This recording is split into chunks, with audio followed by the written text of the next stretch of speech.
All right, now, if Tim Hudak and the PCs want to win government, they are almost certainly going to have to steal some seats currently held by Liberals. And in the Ottawa area, that means a seat like Orleans, that's a suburb on Ottawa's eastern wing, but also a seat like Ottawa West Nepean, currently held by Liberal Bob Chiarelli, the energy minister.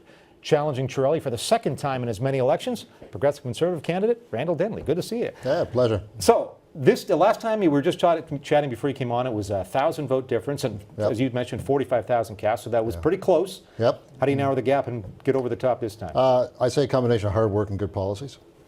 People are really liking what we're talking about. You know, the big thing that I hear most about at the door is the high energy prices. You know, Right. I have the good luck, of course, that Mr. Chiarelli is the energy minister. Now, he's not necessarily responsible for those, but he's got to wear because he's got the portfolio now. Well, absolutely, and I'll tell you, he's responsible for part two, which is a 42% increase in the next 5 years. And people are already feeling a very strong burden from these prices. The idea of them going up 42% more, it just seems crazy to people, and it's absolutely unnecessary. You know, the thing I see in my riding is we have a huge number of seniors, and they're afraid, they're worried about being able to afford to stay in their own homes. They look at what these power prices have already done to them, what they're going to do next. And a lot of them heat with electricity, so they're getting hit twice on this stuff. And the other thing they're worried about is their health. Right. I think we got a great policy to expand home care. Our principle is pretty clear on this. We want people to stay in their own home as long as they can. And every time I mention that at the door to a senior, they all nod their heads. Everybody wants this. I wonder if you can compare this campaign to the last one. We're just talking with Adrian about how certainly the Liberal and the Democrats, it's a very different campaign that they're running, and it's a different campaign that your leader's running as well. But give me your sense how it feels. Yeah, I would say the push for change is much stronger this time. Our party's assessment last time, it was a change election, we thought. And I think it could have been, but we didn't do quite enough to sell ourselves, to really distinguish ourselves from the Liberals. Certainly with the kind of things we brought out this time, we're doing that. But I'm really hearing at the door that people are fed up, they've had enough. Well, and this budget it's not a McGuinty budget. This was, well, in fact, do we have that clip? Kathleen Wynne today was pretty much saying that this is an NDP budget. Let's take a listen to Kathleen Wynne responding to charges that she's campaigning over there on the left with Andrea Horwath.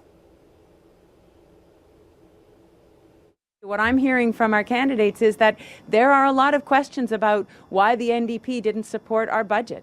There is a lot in our budget that, as I have said, would have recommended itself to people who think progressively about this province. I would say to those NDP voters to take a very close look at the plan that we're putting forward.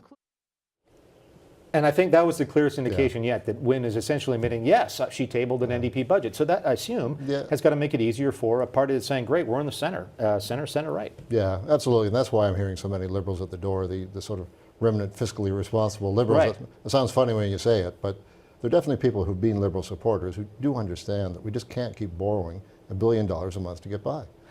In your estimation, did it make a difference that the Premier was from an Ottawa area riding last time out? In other words, you might get that hometown sort of effect where they just want to see the Premier coming from their hometown. There was some of that, yeah. I mean, despite everything, really, and against all reason, Dalton McGuinty still has had, I think would be a better word, a local popularity. Sure. People respected him. He'd been elected a few times. He'd done a lot of things. He spent a lot of money in Ottawa.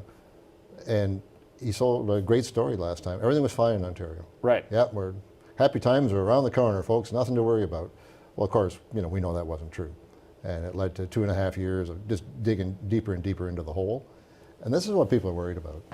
They know that we're going in the wrong direction. They know we're going there fast. And when they see a party finally stand up and be honest with people and say, look, we're going to do it differently.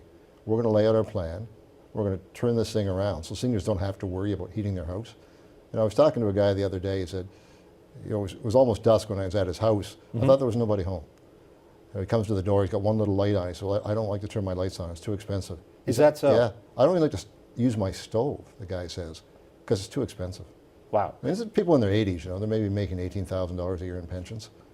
And my opponent says, yeah, well, unfortunately for them, we're going to increase their power bill by $650. And he just shrugs it off and sort of laughs about it. It's a cup of coffee or something like that. Yeah, absolutely. There's John Wright, the pollster at Ipsos Reid, when he released his last one, said 72% said change. And he said that's the highest he's ever seen it. So that appetite for change is out there. Absolutely. There could be people, though, that say, Well, what about these new Democrats? They don't sound nearly as, quote, nutty as they used to. They actually want to cut, but not as much as Tim Hudak does. They want to do some things, but not as much as Tim Hudak does. What do you say to somebody in the doorstep who says, well, I'm actually thinking maybe going with Horvath this time around? Well, as long as they're not going Liberal, I'm happy enough with them. But, and you're riding the split actually would work in your favor. Yeah, absolutely. Sure. I'm hoping my NDP friend will take some votes Right. from the Liberal. But, you know, really when people look at the two parties, they just don't see any difference. I mean, you know, Kathleen Wynne's right. It's an NDP budget. So here we got two NDP parties running right now. When people say, yeah, I think I'm going to vote for change, I know they're going to vote for me and my party because the NDP is not change. Well, and as you meant, you're writing, you're quite right. If they don't vote for the Liberal, it's all good for you. Yeah, That's and gonna I work often out. point out you're not going to get the Liberals out by voting NDP in my riding. That's There we for are. sure. Randall Denley, good luck. I'll let you get Yeah, back to the door thanks. knocking All on this right. holiday. All right, great All to right. see you.